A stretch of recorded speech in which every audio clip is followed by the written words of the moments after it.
Hi, welcome. Enjoy the content, subscribe, and turn on notifications. Brandon pulled into the company garage like he did every day, tired but satisfied. It was almost 6 p.m. on an ordinary Thursday in Austin, Texas, and he'd just fixed a critical bug that had been messing with the system for days. The startup he and Jessica had built together was finally taking off, and that feeling of accomplishment made him forget the sleepless nights, the sacrificed weekends, the years spent pouring every dollar and every second into that shared dream. Brandon and Jessica had met in college 8 years ago. She was a business student with ambition in her eyes and easy smiles. He was the shy programmer who fell in love during their very first conversation. They married young, full of plans, promising to build something together. The startup had been both of their ideas, but it was always Brandon who stayed up until 3 in the morning debugging code, who solved the impossible problems, who turned concepts into working reality. Jessica handled the business side, the pitches, the investor relationships. When he turned the key in the ignition of his old Honda Civic just to grab the phone he'd forgotten in the glove compartment, he never expected his entire life would collapse in the next 3 minutes. The car's Bluetooth automatically connected to the sound system.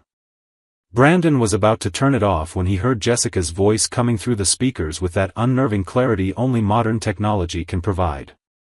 She was on the phone. The sound was live, transmitted from her phone, which had stayed connected to the car's system since that morning when she dropped it off for a tune-up. He froze, hand on the key, his heart starting to race before he even understood why. "Babe, I know," Jessica said, and there was something in that tone, that softness, that made Brandon's stomach twist.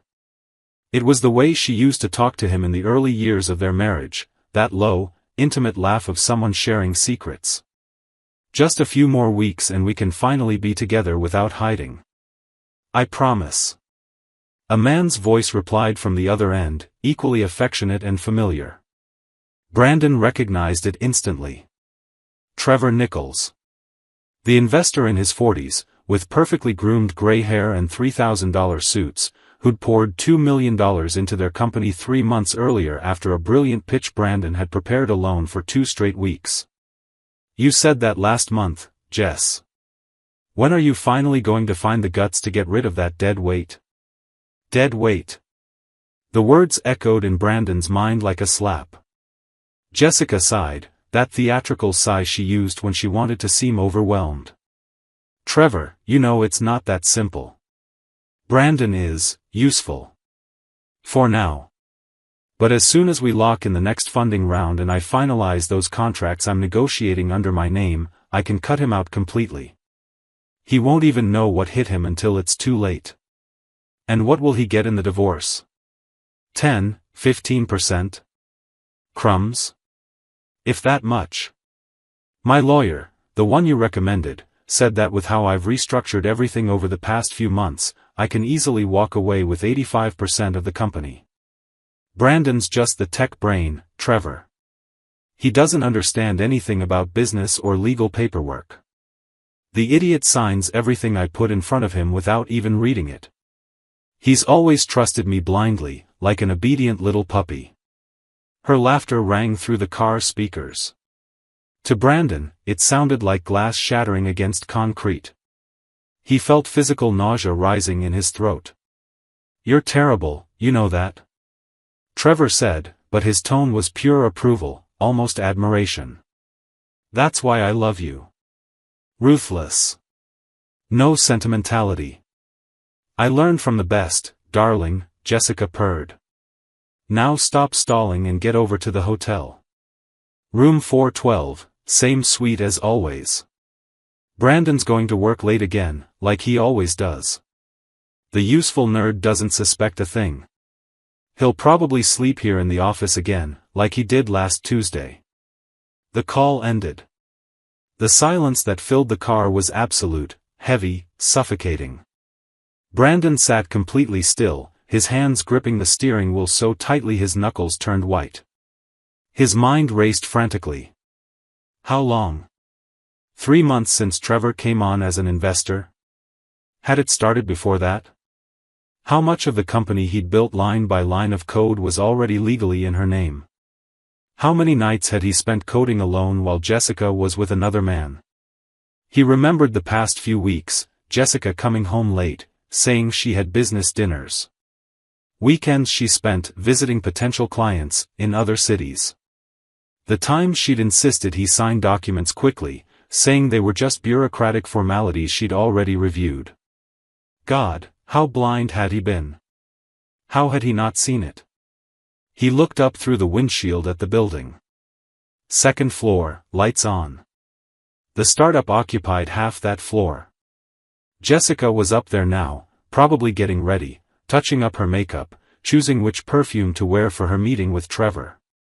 For her lover. For the man she was planning to steal everything from Brandon with. Something broke inside him at that moment. It wasn't sadness, not yet. It wasn't despair. It was crystal clear clarity, cold as ice, sharp as a scalpel.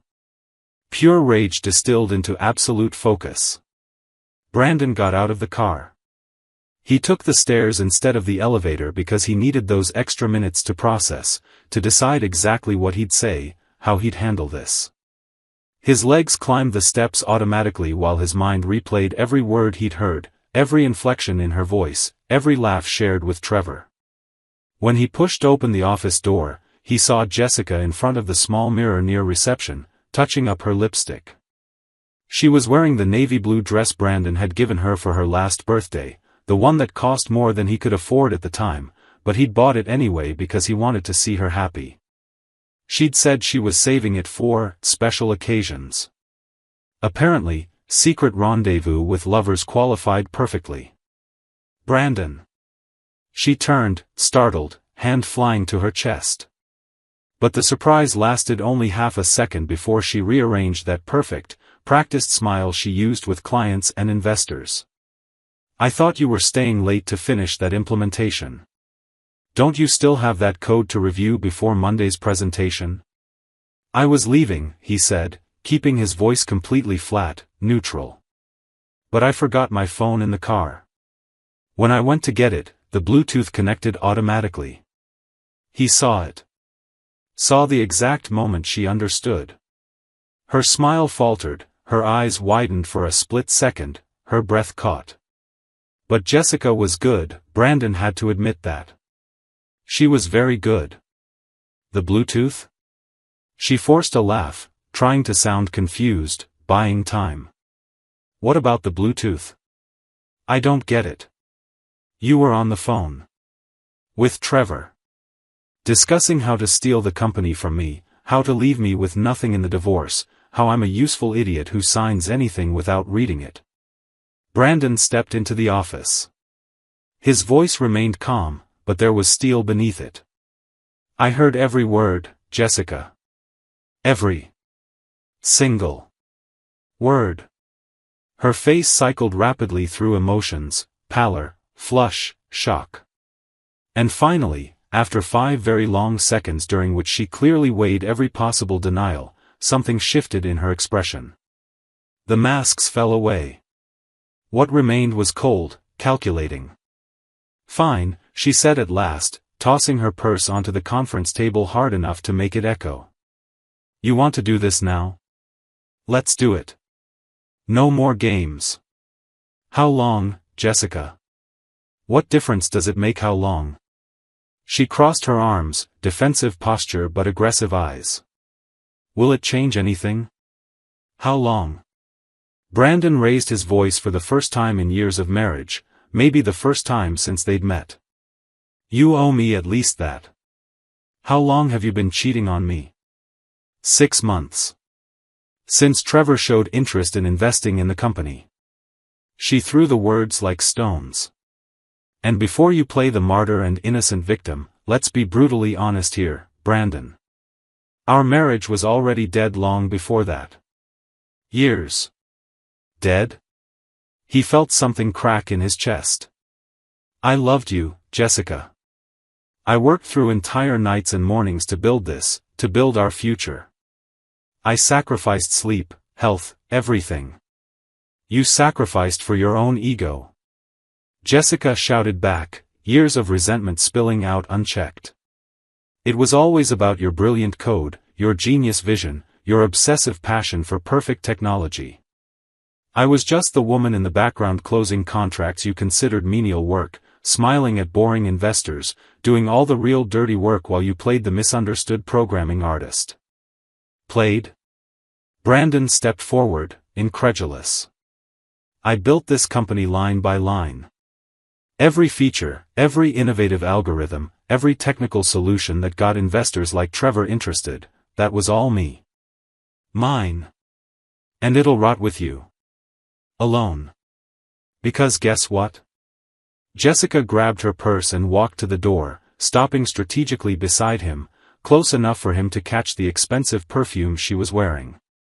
Over the past 4 months, I've systematically renegotiated all the key contracts putting only my name on them.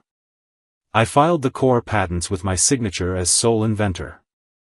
I restructured the company in ways you can't even imagine because you never bothered to read the documents you signed. Trevor connected me with the best corporate lawyers in Austin. They helped me. Guided me. And when I file for divorce next week, I'll walk away with the company, our house, everything. You'll be left with your precious lines of code and your heroic all-nighters. Will that be enough to keep you warm? You can't legally do that. But even as he said it, Brandon felt his certainty slipping away. It's already done. Finished. Settled. She smiled, and it was the smile of a predator who'd just taken down its prey. You signed absolutely everything I put in front of you, remember? You trusted me blindly, just like I told Trevor. You were the useful nerd, honey. Useful while it lasted. Now you're no longer needed. She walked out of the office without looking back. Brandon stood there alone in the space he'd built with his own hands, surrounded by computers running code he'd written, screens showing systems he'd architected, yellow sticky notes with ideas scribbled in his handwriting, and felt his entire world truly collapse, completely and irreversibly. The divorce was a methodical legal bloodbath. Trevor hired Austin's best and most aggressive lawyers, professionals who shredded every one of Brandon's arguments like wet paper. Brandon's defense, cobbled together by an overworked attorney he could barely afford, never stood a chance. The evidence was all there, black and white, organized and irrefutable. Jessica had indeed restructured key contracts under her name, filed essential patents listing herself as sole inventor, taken on strategic debts in her name while slowly and systematically isolating Brandon from the company's real legal and ownership structure. Faced with the mountain of meticulously prepared paperwork, flawless documentation, and expensive expert witnesses paid for by Trevor, the judge had no legal choice but to acknowledge that 85% of the company legally and indisputably belonged to Jessica Mitchell. Brandon lost absolutely everything he'd built, the company he'd poured blood, sweat, tears, and years of his life into, the comfortable suburban house they'd bought together back when it was all just dreams and hope, the better car, their joint savings account. Even Max, the Labrador Jessica had never really liked, she took in the divorce out of pure cruelty. Brandon walked away from the proceedings with an old laptop, 3 cardboard boxes of clothes and books, and a crushing $40,000 debt in legal fees he had to pay off in installments he could barely afford. Humiliated, financially ruined, emotionally shattered, Brandon had no choice but to move in with his younger sister, Claire, in San Diego. She had a small 2-bedroom apartment, and the pull-out couch in the living room became his temporary home. For 3 full months, Brandon lay on that couch staring at the ceiling, completely unable to write a single line of code, unable to think about anything except how he'd been used, betrayed, and discarded like trash. Old friends and former colleagues stopped answering his calls and messages. The tech world may seem big, but it's surprisingly small, especially when reputations are on the line. Jessica's version of the story spread quickly through industry hallways and cafeterias. Brandon Mitchell was emotionally unstable, technically obsessed but commercially incompetent, difficult to work with. It was she who'd really carried the company all along. But one night, exactly 3 months and 14 days into that bottomless depression, Brandon woke up at 3 in the morning with sudden, powerful clarity. Lying on the pull-out couch, watching the orange streetlight glow through the window, he understood with perfect sharpness that he faced a fundamental choice. He could choose to wither away there forever, let the weight of that injustice crush him permanently, become just another sad statistic of wasted potential. Or he could choose to get up, not for Jessica, not for revenge, not to prove anything to anyone, but for himself. Just for himself. The next morning, for the first time in months, Brandon opened his laptop. 5 years can feel like both an eternity and the blink of an eye, depending on how you live them. Brandon dove into work with an intensity that even Claire found alarming. She tried several times to convince him to slow down, go out, live a little. But he had something burning inside him, a concept that had been quietly germinating during his years at the startup but that he'd never had the time or resources to fully develop. It was a revolutionary idea, an innovative cybersecurity software based on adaptive modular architecture, capable of learning and modifying itself in real time to respond to emerging threats. The enterprise market was desperate for something like this, but no one had yet managed to execute the concept properly or solve the core implementation challenges. Brandon worked completely alone for 18 straight months of obsessive coding. He poured every penny he could scrape together from freelance gigs that barely covered his basic bills into the project. No partners. No formal company. No corporate structure. No distractions. Just him, pure code, and a singular obsession to create something perfect.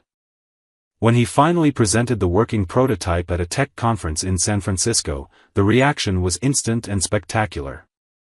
3 absolute giants of Silicon Valley made formal offers the same day, before Brandon's talk had even ended. He carefully reviewed them all, consulted real lawyers this time, and chose the biggest, $47 million for the full acquisition of the technology, plus a robust 5-year technical consulting contract paying $1 million annually. The news exploded through the tech world like a bomb. Overnight, Brandon Mitchell was on the covers of industry magazines, TechCrunch, Wired, Fast Company. He received invitations to influential podcasts, keynote speaking slots at conferences nationwide, and desperate pleas from investors and startups begging for his money and expertise as an angel investor. He bought a spectacular mansion in La Jolla with breathtaking panoramic views of the Pacific Ocean. He bought the Porsche he'd always wanted but could never afford.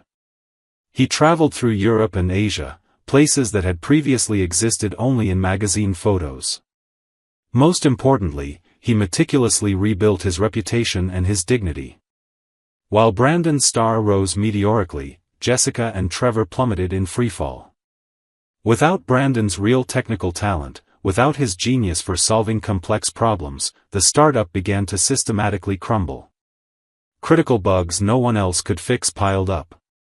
Features promised to investors were never delivered. The code began to rot from within without proper maintenance. Initially patient investors started asking harder questions. Audits were requested. Financial irregularities surfaced, misaccounted funds, exaggerated promises, subtle misappropriations. Lawsuits came in waves. Trevor lost absolutely everything, his reputation evaporated completely, and tech circles say he moved in shame to some small town in rural Pennsylvania, living with distant relatives. Jessica desperately tried to reinvent herself, but her reputation was radioactive, toxic. No one in the industry wanted to associate with the woman who notoriously betrayed and stole from her brilliant husband out of pure greed. She lost the house when she could no longer afford the inflated mortgage. Her cars were repossessed. The friends she thought she had vanished the moment they realized her status had evaporated. Brandon heard about it all because the tech world is truly small when you're on top. But strangely, he didn't feel the vengeful satisfaction he'd imagined he would. He felt nothing but a distant sadness for the wasted time. He had genuinely moved on. The rainy October afternoon was rare for sunny Southern California. Brandon sat in his impressive home office, floor-to-ceiling windows revealing the gray, stormy Pacific, reviewing an investment proposal from a promising artificial intelligence startup, when the intercom buzzed. He frowned. He wasn't expecting anyone at all. Sophia, his girlfriend, a talented, successful, and genuinely kind architect he'd met at a charity event 8 months earlier, was still at her office wrapping up a project. Yes? He pressed the intercom button. Brandon. It's me. The voice was noticeably older, weary, worn, but unmistakable. Jessica. Please. Please, I need to talk to you. Just 5 minutes. He could have hung up immediately. He should have. But a curious part of him, the part that still faintly remembered the 27-year-old romantic who'd believed in soulmates and happily ever afters, needed to see it with his own eyes. He needed definitive closure. Gates opening, he said simply. Through the security cameras, Brandon watched her slowly walk up the long driveway. She wore a cheap coat soaked by the rain, her once impeccably maintained brown hair now plastered to her face, her posture bent with defeat. At 37, Jessica still had traces of beauty, but there was something deeply worn about her now, something broken that Brandon had never seen, even in their worst past moments. He met her on the covered porch. He didn't invite her into the house. Impressive mansion, she said, glancing around with eyes that looked like they'd recently cried. It wasn't sarcasm. Just exhausted, painful acknowledgement. What do you want, Jessica? Brandon kept his voice neutral. I know I have absolutely no right to be here. I know I don't deserve even 2 minutes of your time. The words tumbled out, clearly rehearsed but desperate. But Brandon, I have no one left. Literally no one. Nowhere to go. I've lost everything. Absolutely everything. And what exactly do you want from me? Forgiveness. Her voice cracked. I made the biggest mistake of my entire life. Trevor used me, psychologically manipulated me. He only wanted the company, and when he realized the company was worthless without you, he threw me away like trash. Everything collapsed, Brandon. The company. My reputation. My life. I completely fell apart. Are you asking for my pity? I'm asking for a second chance. Tears now streamed freely down her face, mixing with raindrops. I know I hurt you terribly. I know I did unforgivable things. But deep down, buried beneath all that greed and sick ambition, I really did love you. And I still do. Please, Brandon. Please. Can we try to start over? I can be the wife you always deserved from the beginning. I just need a chance. One single chance. Brandon looked at her in silence for long seconds that stretched like hours. He looked at the woman he genuinely loved, who'd shared his most intimate dreams, who'd betrayed him in the worst possible way, who'd systematically stolen from him, publicly humiliated him, and completely destroyed him without a shred of remorse. And he felt absolutely nothing. Total emotional emptiness. Jessica, he finally said, his voice perfectly calm and unervingly firm. You taught me the most valuable lesson of my entire life.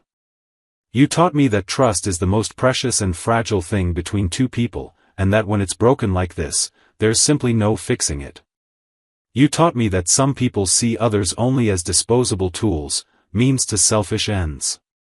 You taught me never again, ever, to let someone use and discard me like that. So I'm genuinely grateful.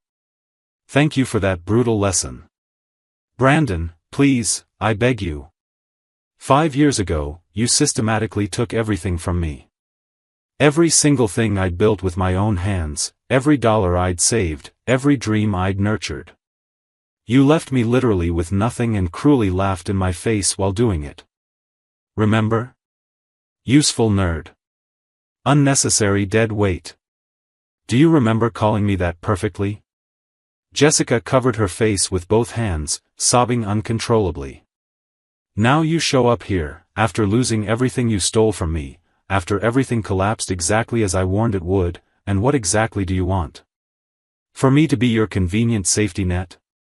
To save you from the consequences of your own choices? To magically forget that you betrayed me, robbed me, humiliated me, and deliberately destroyed me? You want to start over? He let the silence hang. Jessica, I already started over. Exactly 5 years ago. Without you. I've changed, Brandon, I swear I've changed. No. You haven't changed at all. You're just screwed and desperate. That's completely different from having genuinely changed. If it had worked out, if the company had thrived, if Trevor had actually stayed with you, would you be here now? Would you be making this pathetic plea? Or would you still be laughing at me with your fake friends, celebrating in fancy restaurants over how you managed to steal from your idiot husband? Jessica couldn't answer. Because they both knew exactly what the true answer was. Get off my property immediately, Brandon said, without a trace of anger, just absolute finality. Before I have to call private security. And Jessica? Good luck with your life. You're really going to need it. He walked inside and closed the heavy door. He didn't look back, didn't hesitate even for a second. Through the large living room window, he watched Jessica stand there motionless for several long minutes, crying in the increasingly heavy rain, before she finally walked slowly down the driveway and out through the automatic gate. Brandon returned to the luxurious living room. Sophia had arrived while he was outside. She was taking off her wet coat, shaking raindrops from her hair. When she saw Brandon, she smiled naturally, that genuine, luminous smile he'd learned to recognize and value, the kind that hid no hidden agendas or calculated manipulations. Who was that? She asked casually, hanging up her coat. No one important. Just distant past. Good. Dinner's almost ready. I made wild mushroom risotto, exactly how you like it. Hope you're hungry. Brandon followed her into the huge, modern kitchen and gently wrapped his arms around her from behind as she stirred the fragrant pot on the stove. There, in the home he'd built entirely through his own work and talent, with the woman who chose him for who he truly was, not for what he could materially give her, Brandon felt something deep he hadn't felt in a long time, maybe something he'd never fully felt before with this intensity, true, well-earned peace. 5 years earlier, Jessica had gotten absolutely everything she wanted and left him with absolutely nothing. She'd had her cruel revenge, her temporary victory, her brief moment of shallow glory at his expense. But victories built on foundations of betrayal and theft are inevitably sandcastles on the beach. Eventually, inevitably, the tide rises and washes everything away. And this time, when the tide finally rose and swept it all away, there was no convenient scapegoat, no useful nerd to exploit and discard, no one to save Jessica from herself and the direct consequences of her own selfish choices. She'd made her choices deliberately. She'd lived the inevitable consequences. And now, standing in the cold October rain, walking away from that spectacular mansion that could have been hers if she'd only chosen genuine love over destructive greed, Jessica finally understood, with painful, belated clarity, exactly what she'd irrevocably lost. But understanding without any real chance to make things right isn't redemption. It's just pure regret. And regret, Brandon had learned the hardest way possible, is a life sentence served entirely alone. Inside the house, the risotto bubbled deliciously. Sophia laughed at something funny she'd just said. Outside, the rain kept falling relentlessly over La Jolla. And Brandon, for the first time in exactly 5 long, transformative years, was completely, totally, and deservedly at peace with himself. Thank you for watching the video. If you enjoyed it, don't forget to subscribe to the channel and turn on notifications so you won't miss any updates. See you next time.